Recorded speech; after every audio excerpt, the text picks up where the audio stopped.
Hello everyone. We're going to continue our lesson from negative exponents. Quick review. We'll jump down to our rule. Our rule in general means we're going to move it and lose it. So that's the phrase that we're going to be using. We're going to move it and lose it. So when we have a negative exponent, we move the exponential expression to the numerator or denominator, and then we lose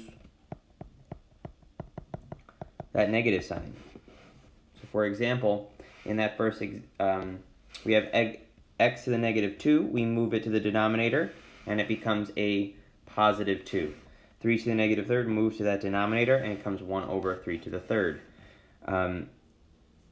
You're taking the reciprocal, really. You're switching the numerator and denominator and just making the exponent positive. If you had 1 over x to the negative 3, you move it to the numerator and switch the negative sign. Same thing as 1 over y to the negative 7. You switch it to the numerator, and the 7 becomes positive. You move it, then you lose it. These are the examples we did in class. Let's go over a couple more. So we have 1 over x to the negative 3. There's nothing that can be simplified, but we can absolutely rewrite this as a positive exponent.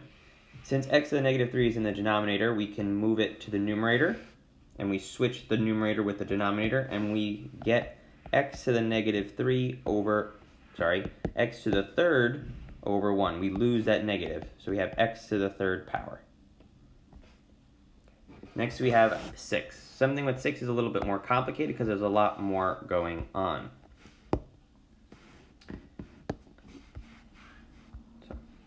We have x to the negative fourth over divided by 3y to the negative 2. Here, I recommend you break apart your work. It makes it much easier to see. So for example, we know that there is an imaginary 1 in front of that x to the negative 4. That helps us break this apart with our coefficients and our like terms. So let's think about it. We have the 1 and the 3. So that's 1 over 3 times. We only have x in the numerator, so that means we have x to the negative 4. If there's no x in the denominator, we can write a 1 to hold its place. And lastly, we have y to the negative 2 is in the denominator, so that means the placeholder in the numerator is a 1, right? It doesn't change the value of the numerators or denominators. Now we can kind of look through this. 1 over 3 or 1/3 cannot be changed. X to the negative fourth can be changed because of our rule. If we move it to the denominator and lose that negative, we get 1 over x to the fourth, right? So again, we're taking this step by step. We looked at the 1/3, it stays the same. We look at the x to the negative 4. Since it's a negative, we can change it to a positive. And now we're at our last step, which is 1 over y to the negative 2. Again, we can use our rule and move it to the numerator since it's in the denominator and lose that negative, and we have y squared over 1. Now we are just dealing with normal multiplying. Fractions, right? To multiply fractions, we multiply the numerators, then the denominators. So if we multiply across the numerators, that's 1 times y squared, which is just y squared. In the denominator, it's 3 times x to the fourth, which is just 3x to the fourth. And that is our simplified version.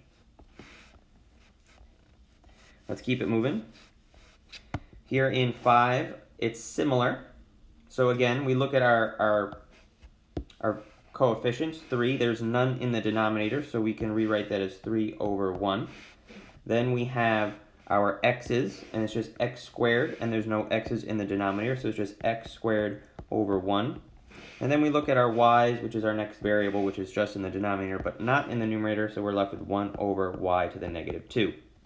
Now we can evaluate by looking closely at each piece. 3 over 1 is just 3. X squared over 1 can just be written as x squared. I'm going to keep it over 1 just in case, just to keep it simple. And then lastly is 1 over y to the negative 2, and that can be changed because of our rule. We move it, and we lose that negative, and we get y squared over 1. And then we multiply across. Our denominator is just going to be 1. Over here, our denominator is just going to be 1, and it's just 3x squared y 2, which is the same as 3x squared y squared. And that is it. Let's take a look at number 6. Now number 6 may look a little crazy. but it's not as bad as you would think, right? So first you would need to simplify the numerator using exponent rules that we've learned, either the product rule or the quotient rule. So here in the numerator, we have a lot going on, and I'm going to break this up piece by piece just so you guys can clearly see it. So I'm going to ignore that bottom. I'm going to ignore the bottom, the denominator of the fraction right now. Sorry. I'm going to ignore that denominator. Really, I just want to focus on the numerator. So in the numerator, of course, you could break this up even more if you wanted. But let's look. We got 6 times 4, which is 24. Then we have the x's, x cubed times x. And I know that there's an imaginary 1 above that x. We have x to the 4th. Then we have y squared times y. And there's an imaginary 1 above that y. And we're left with y cubed. Then we have just z. Z is left alone, so we can't do anything. Now we have 24x to the 4th, y to the 3rd times z, all divided by 3x, y to the 5th, z to the 3rd. Now we're going to break it up like we've done before. We look at our coefficients, so now we have 24 over 3 times. Then we have our x's, x to the 4th over x, and this time we're going to include both of those, so there's no 1 this time. Then we have y to the 3rd divided by y to the 5th. And then lastly, we have the z's. So we have z over z to the 3rd. Now we take this step by step again. Let's take a look at our 24 divided by 3. That 24 divided by 3 is 8. Again, we're going to write it as a fraction because the other ones might be fractions, just easier. So we know 24 divided by 3 is 8, and we just left it over 1. Then we have x to the 4th divided by x. Now we have to use our quotient rule. So remember, when we use our quotient rule, when we're dividing and we have the same base, we subtract. We know there's an imaginary 1 over that x, so x to the 4th divided by x to the 1 is x to the 3rd, because 4 minus 1 is 3. Next, we have y to the 3rd divided by y to the 5th. Again, we're using our quotient rule, and that will give us y to the negative 2 all over 1. And then lastly, we have z to the 1st power divided by z to the 3rd, and that's z to the negative 2 as well. And we take a closer look at our examples. 8 to the 1 must stay the same. X to the 3 must stay the same. Nothing can be done. Y to the negative 2 can be changed because it's a negative exponent. We move it to the denominator and lose that. So we have y squared in the denominator, the 1 at top. And then z to the negative 2, if you can move that to the denominator and lose that negative sign, you get 1 over z squared. Finally, now we can actually multiply across and use our multiplying fractions. So we're going to multiply across in the numerator.